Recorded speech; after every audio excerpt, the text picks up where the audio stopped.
I'm Mr. Black, this is Beyond Creepy, and this is Stranger Monsters 2. In Alaska, a man named Tim Lee claims to have had two separate encounters with an entity he referred to as the Otter Man. He gave it the name based on how closely it resembled a shallow, water-dwelling mammal. On the first occasion, in 1990, he was deer hunting in Angoon, Alaska. Lee was walking down near the shoreline when he heard and saw something splashing in the water. He initially assumed it to be maybe seals or a sea lion, which were not that uncommon in those parts. I turned to look again and saw what I thought was a man climbing out of the water. I stopped and looked and saw that it had a tail and otter legs. It was looking right at me. It had glowing eyes, and I knew it was evil by the feeling I got, Lee recalled. I was about 20 yards away and started to back up and raise my rifle, shaking and trying to process what I was seeing. It then disappeared right before my eyes. It just vanished in a blink of an eye. Lee elected to head back to his camp. His day of hunting was over. His second sighting happened on March 15, 2019.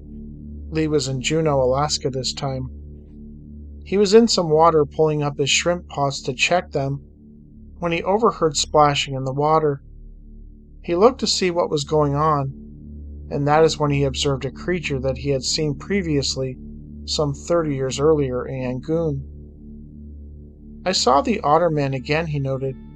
Lee tried to pull out his phone to photograph it, but the creature ran out of the water and into the forest.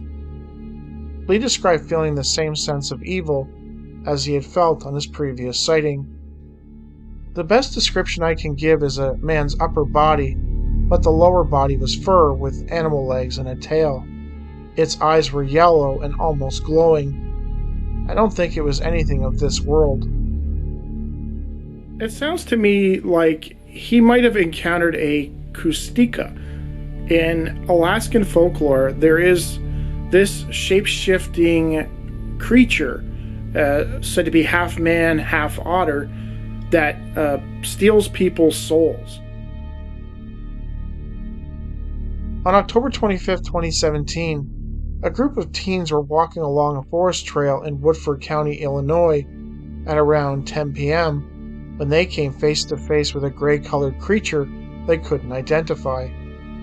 They described it as around 5 feet tall, though crouched down almost like a frog. Josh Kay, one of the witnesses, recalled that it reminded him of a gargoyle with no wings. The creature was initially crouched on the left side of the trail in front of them. They debated on whether or not it had fur.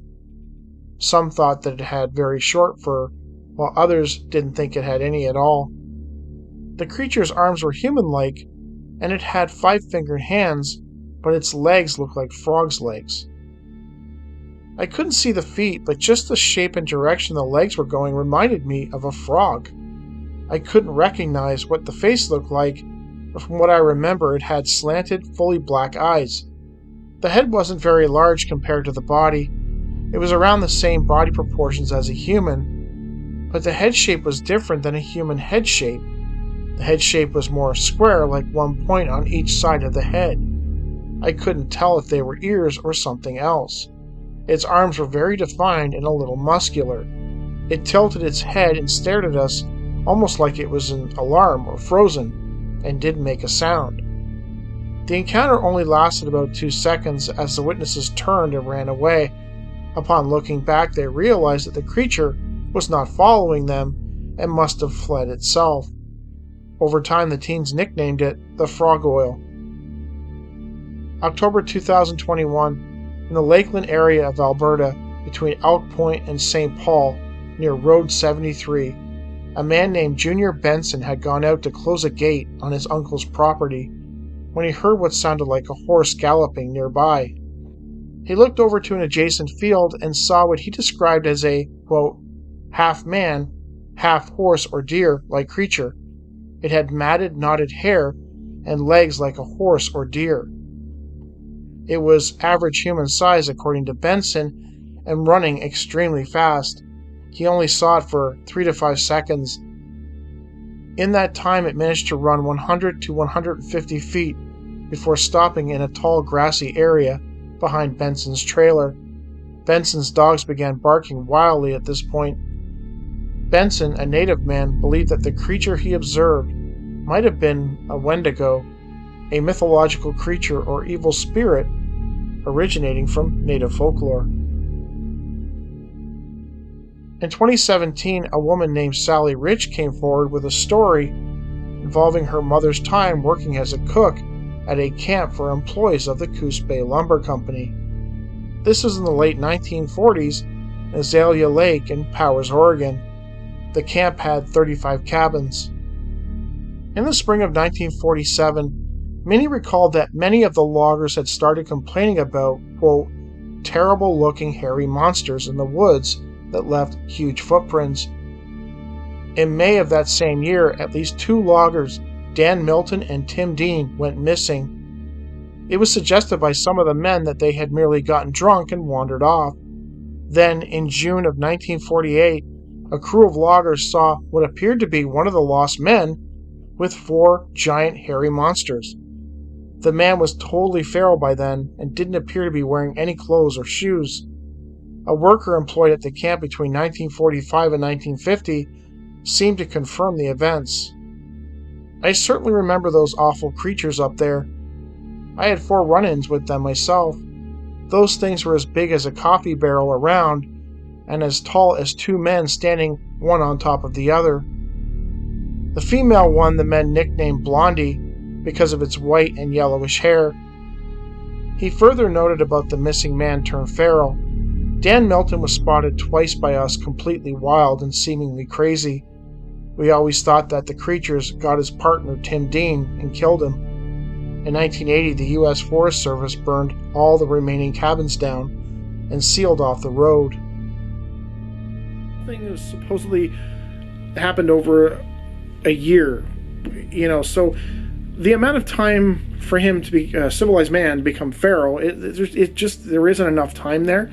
So his behavior, I do wonder if he had somehow just basically snapped, and that might explain why he was feral or wild. So in 2017 in Southeast Texas, an employee of a burrito shop was taking out the garbage one evening, pushing a cart into a back alley, when he encountered a strange creature crouched on all 4s, about 5 feet across from the compactor dumpster. It had grayish-tan skin, was thin, its spine was protruding, and it had a small almond-shaped head. It had 4 limbs from what he could tell, but they were bent, quote, like spider legs. The witness went back inside to calm down. When he went back out to the alley, the creature was still there. The employee then went back inside and wrangled up his manager, who returned to the alley with them. When they got there, the creature was now gone.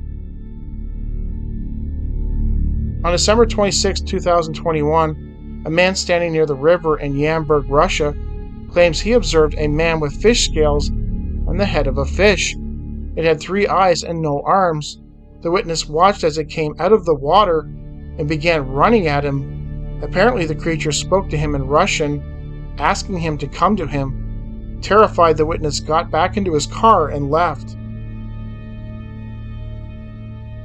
In 2012, a young Boy Scout, DL, was away at summer camp in Northern Virginia with about 20 to 30 other boys. At around midnight, DL and another boy left their cabin and went down the trail to use the bathroom. Along the way, they encountered a strange bipedal cat-like creature in the forest. It looked similar to a cat, but it was 6 feet tall and was on its hind legs, kinda hunched over, said DL. So spooked by the creature, DL and his friend both quickly ran back to the cabin. It began making a moaning, howling noise. It was somewhere between the two, and followed us slowly. Apparently this creature had followed him to the cabin, and I guess for the rest of the night this thing continued to circle around their cabin, and at one point it even tried to get inside, and all of the boys in the cabin witnessed this creature. A man, Aaron R., enjoyed his routine quiet nighttime walks around the cemetery in Fort Ashby, West Virginia. These walks usually happened between midnight and 2 a.m. and were, more often than not, quite uneventful. That all changed, however, on June 24, 2003, when he encountered a strange creature. I heard these screams coming from in the woods. It sounded like a female getting attacked. I went closer to the trees to help, but it was not a human. It was not hurt. It ran past me at a high rate of speed, and it turned back and looked at me for 4 seconds. It was pure white, had pointy teeth, and had the feet of a horse. It ran off up the remote mountain. You could even hear it scream again once up there. In 2017, in Fortuna, Humboldt County, California, Miranda, 19, and her boyfriend Casey, 23, were getting intimate in the back seat of their car in an isolated section of the woods when they found themselves surrounded by at least 6 hairy bipedal creatures with black eyes. Miranda did not hear them approach. They just seemed to appear there standing outside their car looking in. She could not tell them apart. This statement will probably raise a few eyebrows, she noted, but I felt like we were surrounded by a group of giant puppets from that old TV show, Sesame Street, and they just appeared there out of nowhere. One of the creatures leaned into the window and looked directly at Miranda. Casey, who was laying on top of her, became petrified with fright, even accidentally wetting himself. Suddenly there was movement in the woods, and all the creatures turned their attention towards it. Miranda indicated that when they turned their entire torso, almost as if they had no necks. Casey took that opportunity to climb into the front seat and start the car. They immediately tore out of there. As Casey did a U-turn, I noticed that the beings were spread far apart from one another. It seemed like they leaped a good distance from the vehicle within a split second. It reminded me of the supreme agility of those furry little jumper spiders. It's pretty spectacular that something of that size can perform movements like that. And it's also really damn scary. One aspect of this case that kind of stuck out for me was what Miranda said, happened when they got back into town. She claims that they were both incredibly hungry. They were starving. But they found this odd because they had eaten quite recently. So there was no reason for them to feel that way. I've heard of this in relation to the UFO phenomenon, ET encounters, people who claim they're taken, they're returned, and they're dehydrated and they drink a ridiculous amount of water. But I've never heard of it with regards to the Bigfoot phenomenon. So maybe something happened to Miranda and Casey out there in the woods. They just don't remember.